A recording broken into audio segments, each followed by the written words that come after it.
Canal da Junta de Missões Nacionais. Meu nome é Luane Domingos e vocês estão participando do quadro E Agora? Voltei.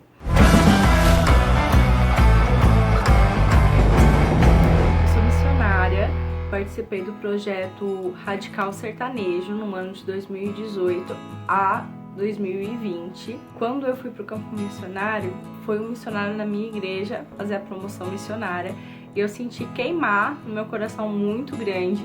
E eu falei que eu ia falar com esse homem e pedir para Deus uma confirmação, que era a confirmação do meu pastor. Eu tive a conversa com o missionário e o meu pastor confirmou que era para mim estar indo. Então, em setembro, outubro, eu estava vindo para o Radical Sertanejo, para Juazeiro, para Carnaibinha. Eu fiquei um tempo em Carnaibinha, na base missionária. Fui designada ao campo missionário. O campo que eu estava era o N7, de impacto foi o N6 e o N7. A gente estava numa revitalização de uma igreja. A minha dupla, naquela época, que eu falo que ela é minha dupla eternamente, é a Jéssica Cabral. Vai aparecer a foto dela aí para vocês verem. Ela é uma grande missionária, ela continua lá no campo onde a gente servia junto. E eu passei 1 ano e 5 meses no campo.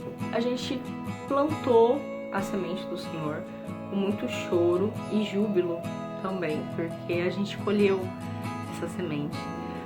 A gente estava numa igreja que tinha 5 pessoas na revitalização e toda semana tinha batismo. Só que aí, em meados de 2019, em dezembro, eu voltei das minhas férias para o campo missionário, para a comunidade que eu servia, o N7, e eu recebi a notícia. Eu tinha acabado de chegar no campo e eu recebi a notícia que a minha avó estava com câncer. E a minha avó, eu me emociono porque ela é minha avó, ela é como se fosse minha mãe.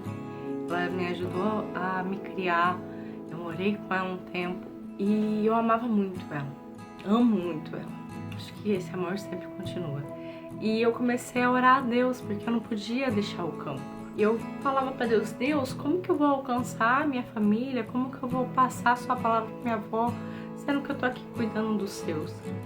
E foi onde que eu escutei uma brisa leve falando para mim, enquanto que eu cuidava dos dele, ele estaria cuidando dela e ela estaria viva. Só que a partir do momento que eu tirasse os pés da onde que eu estava, que era o N7, ela iria falecer. No dia que eu tirasse os pés para ir para minha casa, ela iria falecer, mas eu teria a oportunidade de ver ela em vida. Não deu uma semana, eu recebi a notícia que ela estava com água nos pulmões e aquilo me agoniou, porque minha avó tá indo embora. E eu sentia no campo missionário que estava pronto o campo, porque a gente tinha formado líderes, tinha erguido líderes. Quando a gente saía de férias, os líderes tomavam conta da igreja, o trabalho continuava mesmo a gente não estando lá. Então eu sentia dentro de mim que Deus iria me enviar para outro lugar, mas eu não sabia qual outro lugar que Deus iria me enviar. E eu ansiosa para saber qual era o campo que Deus iria me enviar. Aí ele me mandou de volta para minha casa. Eu pedi oração, o mentor do campo nosso, ele autorizou eu ir para minha casa, só que São Paulo era Petrolina, que eu tava no N7 em Petrolina, era muito longe, 3 dias de viagem. Então ele me deu 1 semana para mim ir e voltar.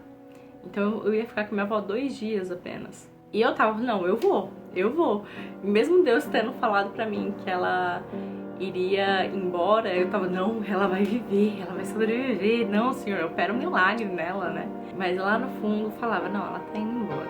E quando eu cheguei aqui, era numa sexta-feira, a viagem foi muito exaustiva. Detalhe, a viagem foi inteiramente gratuita.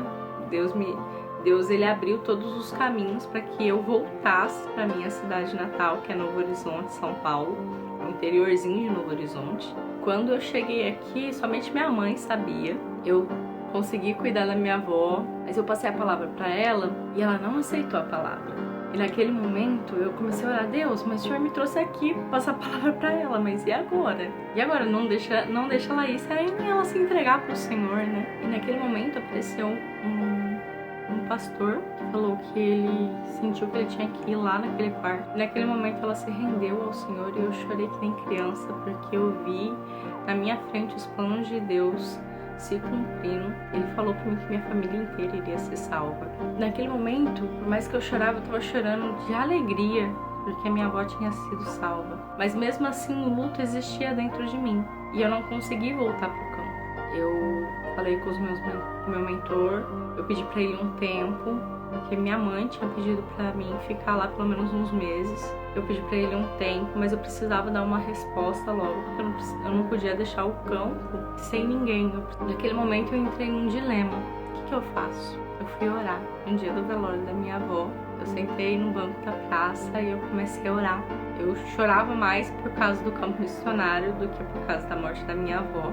Eu sabia que ela tinha sido salva, eu vou reencontrar ela na glória. Então eu estava aliviada. Começou a me doer sobre a decisão que eu precisava tomar. E Deus, o que eu faço? Eu não quero abandonar aquilo que o Senhor me chamou, porque quando eu saí da minha casa, eu enterrei tudo que era meu. E aquilo pra mim era como se eu estivesse regressando. Eu senti dentro do meu coração Deus falando muito forte comigo. Falou apenas uma palavra: confia. Mas Deus, eu vou confiar, mas o que eu faço? Aí eu orei durante um mês, conversei com o meu pastor da minha igreja local e eu decidi voltar. A minha volta, ela foi muito impactante pra mim, porque eu vivi 2 lutos. Eu vivi o luto da minha avó e vivi o luto da volta, porque eu não estava preparada para voltar. Só que o voltar não foi retroceder. Há chamados de ida e há chamados de volta. E eu não entendi aquilo naquele momento. E Deus precisava curar as minhas raízes.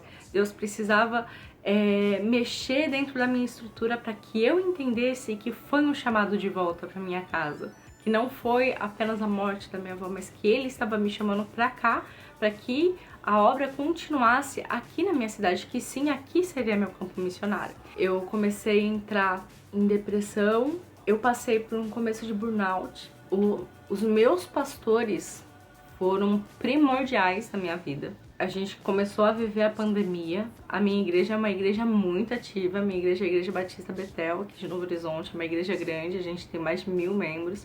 E ela é muito ativa. Só que como veio a pandemia, deu uma caída. E eu não continuei tanto ativa assim, por causa da pandemia. E eu cuidava de adolescentes. A obra aqui não parou. Mas mesmo em meio eu cuidando de vidas ainda aqui, eu tava passando por momentos difíceis. Só que Deus não falava pra mim voltar. E nesse tempo de 3 anos da minha volta, eu casei, eu achei o meu marido. Ele me achou, né?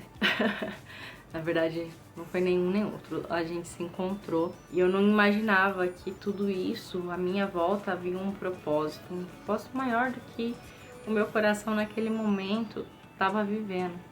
Então o que eu tenho para falar para vocês que estão aí pensando, às vezes, e agora? Eu preciso voltar, e agora como que tá? Quando a gente volta com a igreja que não está mais do jeito que a gente deixou ela quando a gente foi pro campo. Então a gente, assim como a gente foi pro campo, o choque de cultura, né? A gente tem que se amoldar à nossa igreja. E foi isso que eu fiz. Eu estava em todas as programações, eu continuei avançando. Hoje eu estou em outro patamar, que hoje eu estou vivendo um casamento, hoje eu estou aprendendo muito sobre o casamento. Hoje eu e meu marido, a gente somos intercessores da nossa igreja. Tem uma célula na nossa igreja. Deus tem feito infinitamente mais. Hoje o meu campo missionário tem sido na minha cidade. Mas eu sei que amanhã Deus pode me enviar para outro lugar, porque essa é a vida do missionário. Se você tem um chamado missionário hoje, Deus pode te usar na sua cidade, na sua igreja local, e Deus pode te enviar para o Nordeste, Deus pode te enviar para o Rio de Janeiro, Deus pode te enviar para Santa Catarina, Deus pode te enviar onde que Ele quiser, onde que você vai servir Ele. Basta você ter um coração de servo, um coração humilde, um coração disposto a querer servir ao Pai, a querer passar o amor dele para todas as pessoas e multiplicar esse amor. E foi isso que eu continuei fazendo. O processo foi um processo doloroso, então a sua igreja é muito importante na sua volta, vocês se aproximarem ainda mais dos seus pastores, porque eles nos ajudam, eles nos pastoreiam, eles cuidam de nós. É isso muito que meu pastor reforçou. Não há como voltar para trás. É a oração mais perigosa que existe. Eis-me aqui, Senhor, pois ela não tem como voltar para trás. Essa é a minha experiência, né, da minha avó.